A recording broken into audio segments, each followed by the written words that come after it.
harka fuunee kabajamtootaa fi jaalatamtoota yuutuubii seenaawii jalatti kan argamtan nageenya waaqayyo bakka isin jirtanitti hundumaatti isiniif haa ta'u jecha akkam jirtu fayyaa keessanii jajjabaattu jiruuf jireenyi ho'i kun akkam isinitti jira ijoollee keenya ijoolleen kun baay'ee ho'aa jira innaa kanumarraan iyyuu of hin dagatinaa bishaan keessan dhugaa nyaata keessa yeroo eeggadha nyaadhaa yoo fayyaa qabaanne malee boruu jabaanee hojjechuu hin dandeenyu.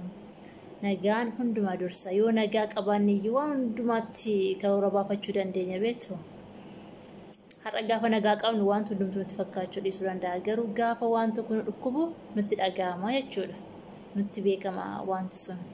Nagaa waan hundumaa dursa dhugaa waaqayyo nagaa isiniif haa laatu hundi keessaniif iyyuu maatii keessaniif biyya keenya hundumaaf nagaa nuuf haa laatu nagaa hunda dursa. Har'a kan hin qabadhee dhufee walaloo harmee jedhudha. Mata duree walaloo kootii harmee jedha. Harmee jechuun salphaa jechuun nama dhibaa yeroo hubatanii guddiftuu daa'imaa nyaachiftuu midhaanii haadha koo hundee koo sin dagadhu ani haadha koo hundee koo sin dagadhu ani. Dheebodheeran jennee gaara ceetee baatee qoraanii fi midhaan dugda keetti baattee anaan na guddisuuf baay'iftee rakkatte anaan na guddisuuf baay'istee rakkatte. Osoo ofii nyaatiin anaan na nyaachiftee ofii kee dheebottee ofii kee beeloftee anaan beela baafte ofii kee dheebottee ofii kee beeloftee anaan beela baafte. Haadha daa'immanii haadha dargaggeessaa yoon dogoggorellee situ na sirreessa yoon dogoggorellee situ na sirreessa.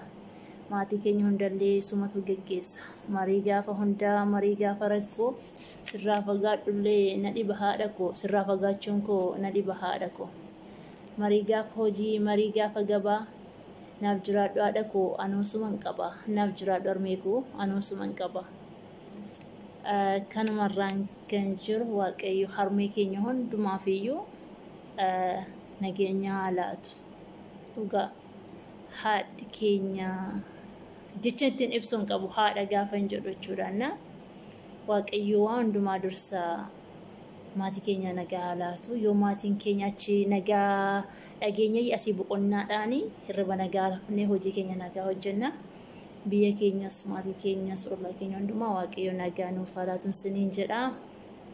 Asumarraa kan jiru immoo dhiifama asirraa antinaa maatii yuutuubii kan taate geexee asallaa kan jedhu waa'ee harmee dubbattee turte baay'ee keessa koo na booressee ture haadhoo koshii viidiyoo ati hojjette suni harmeen koo ijoollummaa koo anarraa boqotte harmee hunduma gaafa haati qamisii uffattee ilaaltu akka haadha kootti ilaalaa jette innaa ulfaadhu kabaja harmeef kennitu hunduma isaaf iyyuu yoo namni si deebisuu baatellee waaqayyo dhala kee irratti si deebisuu danda'a ishee.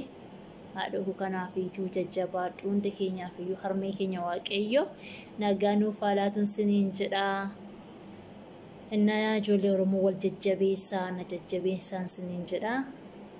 Walirratti intinaan jedhina calluma ta'in isinaa laayikii nuuf godhaa sabskiraaybii nuuf godhaa nuti isiniif bu'aa nu gaafadhaa bakka isiniif ta'een jirretti. Baay'een isin kabajaa baay'een isin jaaladhaa jajjabaadhaa hojiin hojii gaarii isiniif haa ta'u. Waan hundumtuu milkaa'ina gaarii isiniif haa ta'u isiniin jedha. Horaa bulaa.